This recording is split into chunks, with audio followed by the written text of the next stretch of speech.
Hey everybody, welcome to the Institute, the place where you learn to be the leader God's called you to be. Now today we're talking about value, and there's an author by the name of Donald Miller who's got this phrase that he's coined that we've talked about before. It's this idea around being a value-driven professional.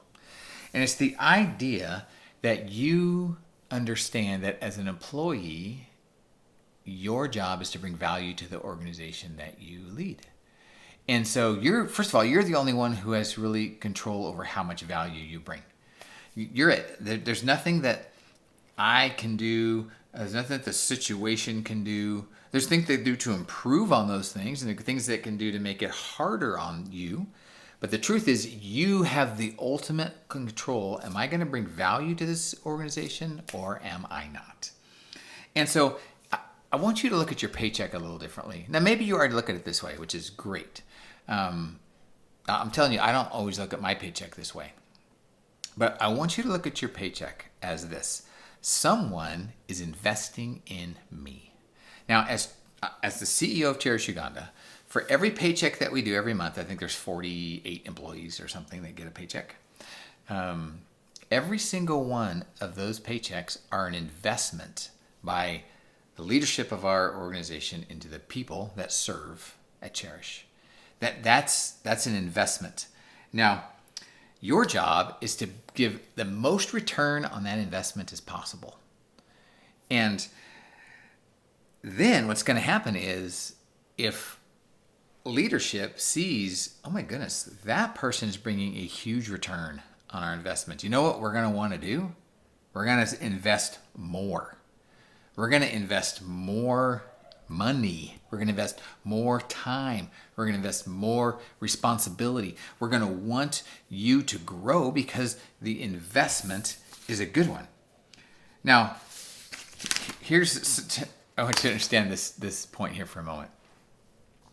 If an employee doesn't give their employer a good investment, they are either a failure or a thief. I'm going to say that again. If the employee doesn't give their employer a good investment, they're either a failure or a thief. Because we're giving a good investment in you, return that investment. And if you're not, then you've either failed at your job or you're just stealing. Now comes back at me. Because if or our leadership don't continue to invest in a good investment, we're doing the same. We're either being a failure because we're not continuing to invest in the good investment we have, or a thief. We're taking this good investment and not paying it what it's really worth for the value of it. Now, the question then becomes, how do you know it's a good investment or not? Well, we go back to, remember the whole A, B, C employee? An A employer, remember that? Employee. That's the whole idea. That you look at the job description and you're like, wow, they're not only doing their job description, they're doing way more than their job description. They aren't the kind of people, they don't really miss any meetings. They're not dropping the ball on any tasks. They're not missing deadlines. Like, they're an A employee. They're the kind of people that you're like, wow.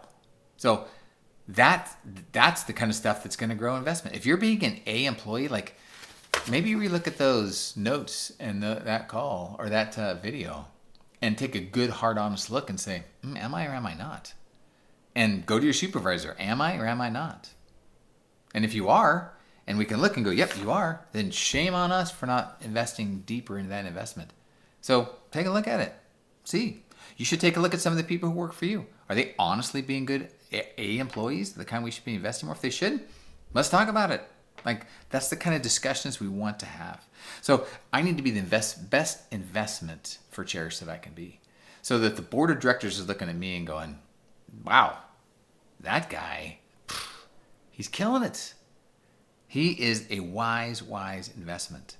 And not just, investments as in we should invest with money as part of it, but like invest with our heart and invest with our time and invest in encouragement, invest in support.